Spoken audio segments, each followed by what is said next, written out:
എനിക്ക് കല്യാണം വേണ്ടെന്നല്ലേ പറയണത്. നിങ്ങൾക്ക് എന്താ പറഞ്ഞാൽ മനസ്സിലാവുന്നില്ല? 10-28 വയസ്സായില്ലേ, ഇനി എപ്പോഴാണ് സന്യസിക്കാൻ പോവാ? കല്യാണം കഴിച്ച് ഏത് നേരം ഇങ്ങനെ പ്രശ്നമായി നടക്കുന്നതിനേക്കാളും നല്ലതേ സന്യാസിയാവുന്നതാ. അതാണെങ്കിൽ കുറച്ച് മനസ്സമാധാനമെങ്കിലും കിട്ടുമല്ലോ. നീ എന്താടി മോളെ എങ്ങനെയൊക്കെ പറയണത്? പിന്നെ എങ്ങനെ പറയാണ്ടിരിക്കും അമ്മ? കോളേജിൽ പഠിക്കുന്ന സമയത്ത് എൻ്റെ 2-3 ഫ്രണ്ട്സിന് കല്യാണം കഴിഞ്ഞത്. അവരൊക്കെ എത്ര ഹാപ്പി ആയിട്ടാണ് പോയതെന്നറിയോ? അവിടെ പോയിട്ട് പഠിപ്പിക്കുക, ജോലിയാക്കി തരാ. ഇപ്പോൾ ഒന്നുമില്ല, അവിടുത്തെ അടുക്കളപ്പണിയും ചെയ്തുകൊണ്ടിരിക്കുക. അവരൊക്കെ വിളിക്കുമ്പോഴേക്കേ ഓരോ സങ്കടം പറയുക.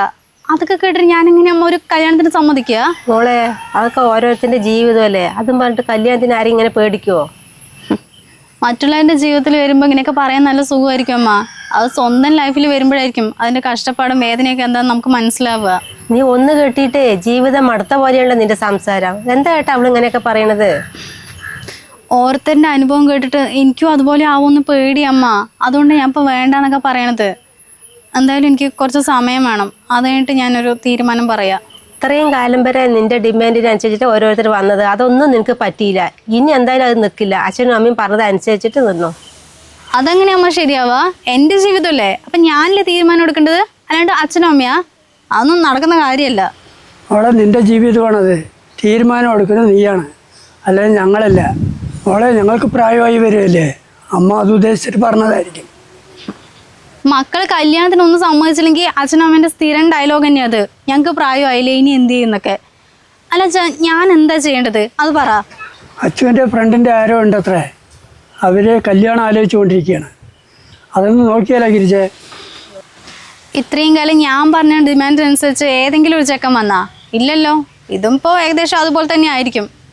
എന്തായാലും വന്ന് കണ്ടിട്ട് പോകാൻ പറയാച്ചാ. അതിന് പിന്നെ വലിയ ചിലവൊന്നും ഇല്ലല്ലോ. ഓ, സമ്മതിച്ചല്ലോ. ഇനി ഇങ്ങോട്ടൊന്നും വരണ്ട, നിങ്ങൾ പുറത്ത് പോയിട്ട് കണ്ടോ. എന്തായാലും നന്നായി. വെറുതെ ഇവിടെ വിളിച്ചു വരുത്തി നമ്മുടെ സമയം കളഞ്ഞ് അവരുടെ സമയം കളഞ്ഞ് ചായ ഉണ്ടാക്കി. എന്തായാലും ഞാൻ മൂപ്പനെ പോയി കണ്ടിട്ട് വരട്ടെ. പിന്നീട് ഓക്കെ ആണെങ്കിൽ ഇങ്ങോട്ട് വരുത്താലോ. എന്നാൽ പിന്നെ മോളുടെ സൗകര്യത്തിനനുസരിച്ചിട്ട് ഒരു സമയം പറ.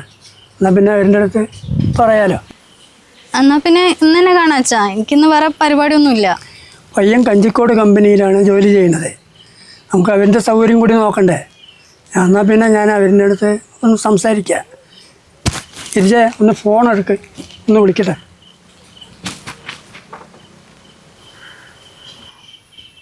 അച്ഛാ, എൻ്റെ ജീവിതമാണ്. ഞാൻ അത്രയും നോക്കിയിട്ട് ഒരു തീരുമാനം എടുക്കുള്ളൂ. ഇത് പറ്റിയില്ലെങ്കിൽ ഞാൻ നോ പറയുവേ. അച്ഛനെ എന്നെ ഓരോന്ന് പറയാൻ നിൽക്കണ്ട. ഇതൊന്ന് പറ്റും തോന്നുന്നുണ്ട് മോളെ. എന്തായാലും നീ ഒന്ന് കണ്ടിട്ട് വാ. എന്നിട്ട് വേണമെങ്കിൽ നമ്മളെന്താ വേണ്ടി ചെയ്യാം.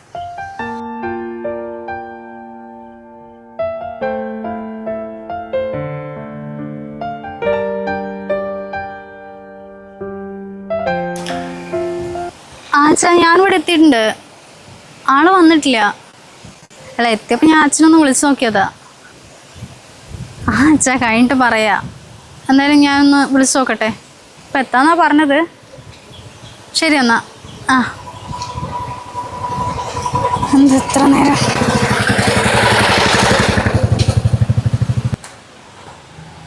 എടോ, ഹലോ. എത്തിയോ? സോറി കേട്ടോ, ഞാൻ ചെറിയൊരു ട്രാഫിക്കിൽ കുടുങ്ങി. ഇനി ഇവിടെ വണ്ടി പാർക്ക് ചെയ്യാൻ പറ്റില്ല, അപ്പുറം വെച്ചതാ. നമുക്ക് ഇപ്പുറം നിൽക്കാം, ഇവിടെ കുറേ വണ്ടി വരും. കാർ ആ സൈഡായിരിക്കില്ലേ വെച്ചത്? വൈകിയോ? ഇല്ല, ഞാൻ എത്തിയിട്ട് ഇങ്ങനെ വിളിക്കാൻ നിൽക്കായിരുന്നു. അതിനിടയ്ക്ക് അച്ഛൻ വിളിച്ചിട്ടുണ്ടായിരുന്നേ. അല്ല, അപ്പോൾ ഇങ്ങോട്ട് എങ്ങനെയാ വന്നേ? സ്കൂട്ടിയിലാണോ? അല്ല, വീട്ടിൽ ആ കൂടി ഒരു സ്കൂട്ടിയേ ഉള്ളൂ. അത് അച്ഛൻ കൊണ്ടുപോകും. പിന്നെ ഞാൻ സ്റ്റേഡിയത്തിൽ ഇറങ്ങിയിട്ടിപ്പോൾ ഒരു ഓട്ടോയിൽ വന്നതാ. അല്ല, വിളിച്ചപ്പോൾ അനിയൻ കൂടെ വരാമെന്ന് പറഞ്ഞിട്ടുണ്ടായിരുന്നല്ലോ. സന്ധ്യ വന്നില്ല? അവൻ വരാമെന്ന് പറഞ്ഞിട്ടുണ്ടായിരുന്നു. പെട്ടെന്ന് അവനൊരു പ്രൊമോഷൻ വർക്ക് വന്നപ്പോഴേ അങ്ങനെ പോയതാ. ശരിക്കും കിഷോറിൻ്റെ ആരാന്നാ പറഞ്ഞത്? ഞാൻ കിഷോറിൻ്റെ വല്യമ്മൻ്റെ മോനാ. പിന്നെ ആദ്യമായിട്ടാട്ടോ ഇങ്ങനൊരു പെണ്ണാണല്ലേ. എനിക്കതും ഫസ്റ്റ് ടൈം എക്സ്പീരിയൻസ് തന്നെയാണ്.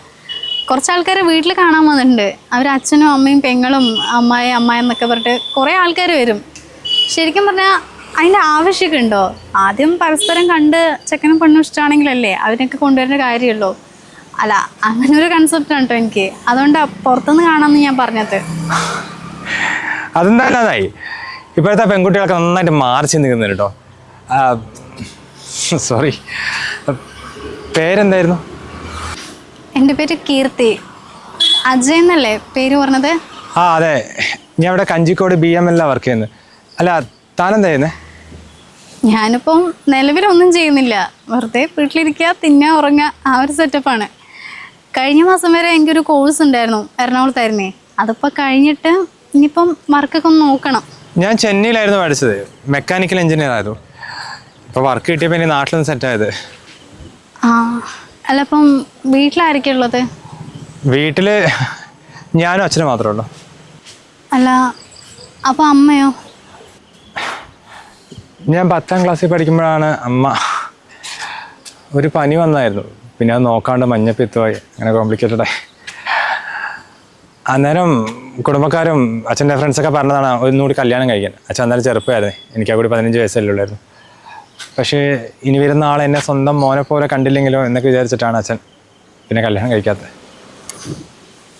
സോറി കേട്ടോ, വീട്ടിൽ നിങ്ങളും അച്ഛനും മാത്രമേ ഉള്ളൂ ചോദിച്ചപ്പം ഞാൻ അമ്മേൻ്റെ കാര്യം അങ്ങനെ ചോദിച്ചായിരുന്നു. അതൊന്നും സാരില്ലടോ, അതൊക്കെ അതിൻ്റെ ഇപ്പോൾ കുറേ ആയില്ലേ. ഇപ്പം എനിക്ക് അച്ഛനും ഞാനും അങ്ങനെ പോന്നു. വീട്ടിൽ അച്ഛനും അമ്മയും അനിയനും ഉള്ളത്. അച്ഛനിവിടെ ഫാക്ടറിയിൽ വർക്ക് ചെയ്യുക, അമ്മ പിന്നെ ഹൗസ് വൈഫും. അനിയൻ ഇൻഫ്ലുവൻസറാ, അവനെ അറിയില്ലേ? ആ സന്ദീപിനെ എനിക്കറിയാം, കിഷോറിനൂടെ ഇടയ്ക്കിടയ്ക്ക് വീട്ടിൽ എത്തണ്ടേ. അല്ല, അവൻ വഴിയാണല്ലോ ഇപ്പോൾ നമ്മളിങ്ങനെ പെണ്ണാണെന്ന് തന്നെ വന്നത്. അല്ല, BML അല്ലേ വർക്ക് ചെയ്യണമെന്ന് പറഞ്ഞത്? ഇന്നെന്താ ഹാഫ് ഡേ ലീവ് ആക്കിയതാ? ലീവ് എടുക്കണമെന്നായിരുന്നു ആദ്യം വിചാരിച്ചത്. പക്ഷെ കമ്പനിയിലേക്ക് കുറച്ച് മെറ്റീരിയൽ എടുക്കാൻ വേണ്ടി വാളയാർ പോകണം പറഞ്ഞിട്ട് വിളിച്ചിട്ടുണ്ടായിരുന്നു. അപ്പോൾ അത് ഉപകാരമായില്ലേ, കുറച്ച് വൈകിട്ട് പോയാലും കുഴപ്പമില്ലല്ലോ.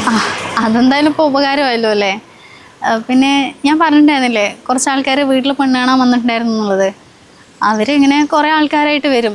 അപ്പം തന്നെ നമുക്ക് ഏകദേശം സ്വഭാവം മനസ്സിലാവുമല്ലോ. പയ്യൻ ഇങ്ങനെ ഇരിക്കുന്നുണ്ടാകും, അവൻ്റെ അമ്മ കുറേ സംസാരിക്കും, അല്ലെങ്കിൽ പെങ്ങളതിൻ്റെ ഇടയിൽ കയറിയിട്ട് അച്ഛൻ. അപ്പം തന്നെ നമുക്ക് ഏകദേശം മനസ്സിലാവും വീട്ടിൽ പോയി കഴിഞ്ഞാൽ എന്താണ് അവരുടെ സ്വഭാവം കാര്യങ്ങളൊക്കെ എന്നുള്ളത്. അപ്പം എൻ്റെ ഫ്രണ്ട്സും കുറേ അങ്ങനെ തന്നെയാണല്ലോ.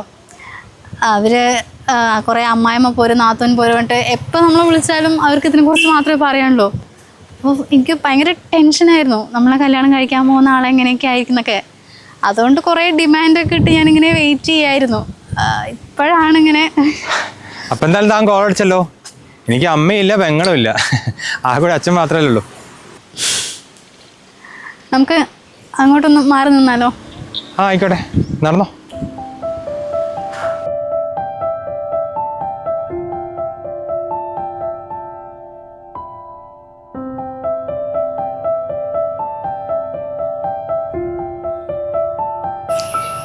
നീ എന്താ എന്നെ കാണണം പറഞ്ഞത്? എവിടെ പോയിട്ട് വരിക?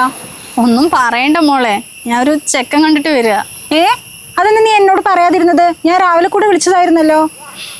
രാവിലെ കണ്ടപ്പോഴൊന്നും പ്ലാൻ ഉണ്ടായിരുന്നില്ലടോ, പെട്ടെന്ന് തീരുമാനിച്ചതാ. എന്തായാലും മൂപ്പനെ കണ്ടിട്ട് നിന്നെ ഒന്ന് കാണാൻ വിചാരിച്ചു, അങ്ങനെ വിളിച്ചതാ. കണ്ടിട്ട് ഇപ്പം എന്താ അവസ്ഥ? നിന്റെ ഡിമാൻഡിനൊക്കെ പറ്റുന്ന ആൾ തന്നെയാണോ? അങ്ങനെയൊക്കെ ചോദിച്ചാൽ സംസാരിച്ചവളം കൊണ്ട് വലിയ കുഴപ്പമൊന്നുമില്ല. പിന്നെന്താ കുഴപ്പം? നിന്റെ ഈ ലോഡ് ഡിമാൻഡിന് പറ്റിയ ആളാണെങ്കിൽ പിന്നെ നീ എന്തിനാ വൈകിപ്പിക്കണേ? എസ് പറഞ്ഞൂടെ? അത് ശരിയാ, എൻ്റെ ഡിമാൻഡ് പറഞ്ഞാൽ നിനക്ക് അറിയാലോ. ഇതിപ്പോൾ മൂപ്പർക്ക് അച്ഛനും മാത്രമേ ഉള്ളൂ, അമ്മയും ഇല്ല പെങ്ങന്മാരും ഇല്ല. അപ്പോൾ ഓക്കെ പറയണമെന്നൊക്കെ ഉണ്ട്, പക്ഷെ ഒന്നും തീരുമാനിച്ചില്ലടോ. ഇതുപോലത്തെ ഒരാളിനെയാണല്ലോ നീ കുറെ കാലമായിട്ട് തേടി നടന്നത്. ഇപ്പൊ കിട്ടിയില്ലേ? എന്നാ കെട്ടിക്കോ നീ. അതന്നെയാ ഞാനിപ്പോൾ ആലോചിക്കുന്നത്. അല്ല, നിന്റെ അവസ്ഥ എന്താ മോളെ? എൻ്റെ അവസ്ഥ പറയാതിരിക്കുന്നത് നല്ലത്. കല്യാണം കഴിഞ്ഞിട്ട് 2 കൊല്ലായി, ഓരോരോ പ്രശ്നങ്ങളാ. ഒരു ദിവസം അമ്മായിയമ്മ, ഒരു ദിവസം നാത്തൂന്. ശരിക്കും പറഞ്ഞാൽ മടുത്തു മോളെ. എന്തിനാ ഇപ്പൊ കല്യാണം കഴിച്ചതെന്ന് ആലോചിക്കാം ഞാൻ. ഈ ഒരൊറ്റ കാരണം കൊണ്ട് തന്നെ വീട്ടിൽ കല്യാണം വേണ്ട, അല്ലെങ്കിൽ കുറേ ഡിമാൻഡൊക്കെ വെച്ച് ഞാൻ ഇങ്ങനെ ഫൈറ്റ് ചെയ്ത് നിൽക്കുന്നത്. അതൊക്കെ ഓരോരുത്തരുടെ തലയെഴുത്ത് മോളെ. എല്ലാവരുടെ അവസ്ഥ ഒരേപോലെ ആവണമെന്നില്ലല്ലോ. അപ്പൊ അവിടെ ഇപ്പൊ പ്രശ്നങ്ങളൊന്നും ഇല്ലല്ലോ, അമ്മയും ഇല്ല പെങ്ങളൊന്നും ഇല്ല, ആകെ കൂടി ഒരു അച്ഛൻ മാത്രമേ ഇല്ലല്ലോ. നീ മൂപ്പരെ ഒന്നും കൂടി മനസ്സിലാക്കിയിട്ടേ ഓക്കെ പറയുകയാണെങ്കിൽ ഓക്കെ പറയാൻ നോക്ക്. ഇന്നിപ്പോൾ കണ്ടിട്ടല്ലുള്ളൂ, എന്തായാലും 2 ദിവസം കൂടി കഴിഞ്ഞിട്ട് ഞാനൊരു തീരുമാനം പറയാം. ചാടി കയറി ഇങ്ങോട്ട് പറഞ്ഞിട്ടുണ്ടെങ്കിലേ നമ്മുടെ വില നമ്മളെ പോകുന്നത്. 2 ദിവസം കഴിയുമ്പോഴേക്കേ മൂപ്പര് വേറെ പെണ്ണ് നോക്കണമെന്നല്ലേ പറഞ്ഞത്? അതിലാരെങ്കിലും ഓക്കെ പറയും. അതിനു മുമ്പേ നീ പറയാൻ നോക്ക്. നീ വെറുതെ എന്നെ ടെൻഷൻ അടിപ്പിക്കല്ലേ. ഞാൻ എന്തായാലും ഒന്നുകൂടി ആലോചിക്കട്ടെ. എന്നാൽ പിന്നെ ഞാൻ നടക്കട്ടെ, നീ വിട്ടോ. അപ്പൊ കാര്യം കഴിഞ്ഞപ്പോൾ ഞാൻ പുറത്തില്ലേ? ചെക്കൻ കണ്ട സ്ഥിതിക്ക് എനിക്ക് ചായ വാങ്ങിത്താ, അല്ലാണ്ട് ഞാൻ വിടില്ല നിന്നെ. നിനക്ക് ചായ അല്ലേ, അത് ഞാൻ വാങ്ങിച്ചു തരാം, വണ്ടി എടുക്ക്.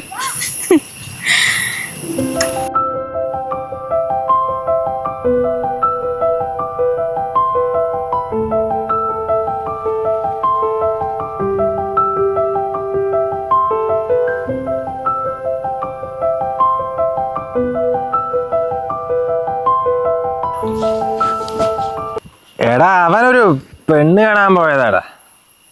ഓ എവിടാ പോവേ, ഇപ്പോഴത്തെ പെണ്ണുങ്ങളുടെ ഒരു പരിഷ്കാര് വീട്ടിലൊന്നും അല്ലടാ, അവിടെ ബ്രിട്ടീഷ് പാടില്ല അങ്ങോട്ട് പോയിരിക്കുക. ആ ആണും പെണ്ണും തമ്മിൽ ഒറ്റയ്ക്ക് കാണണത്രേ. ആ കണ്ടോട്ടെ എന്ന് ഞാനും. അല്ല ചെക്കനോട് ഞാൻ തന്നെയാ പറഞ്ഞതെന്ന് കെട്ടാനേ. ഈ അടിച്ചു കുഴച്ച് വൃത്തിയാക്കാനൊന്നും കഴിയുന്നില്ലടോ. അവള് വന്നാൽ പിന്നെ അതൊക്കെ അവള് നോക്കിയില്ലേ. ആ ഓ പിന്നെ പെണ്ണ് കൊണ്ടുവന്നിട്ട് കഴിയേണ്ട കുടുംബമൊന്നും അല്ലല്ലോ. ജോലിക്കൊന്നും വിടില്ല. അവൾ ഇവിടുത്തെ പണിയൊക്കെ എടുത്ത് ഇവിടെയൊക്കെ കൂടും. തന്നെയല്ലേ ജോലി. ആ ചെക്കൻ ഇഷ്ടമായതുകൊണ്ട് കുറച്ച് വിളിച്ചിട്ടുണ്ടായിരുന്നു. ഇനിയിപ്പോൾ അവളുടെ വീട്ടിലേക്ക് ഒന്ന് പോയി കാണാൻ ചടങ്ങുണ്ട്. അപ്പം നിന്നെയൊക്കെ വിളിക്കാം, നമുക്ക് എല്ലാവർക്കും ഒന്ന് പോയി നോക്കാം. ആ ശരി ഓ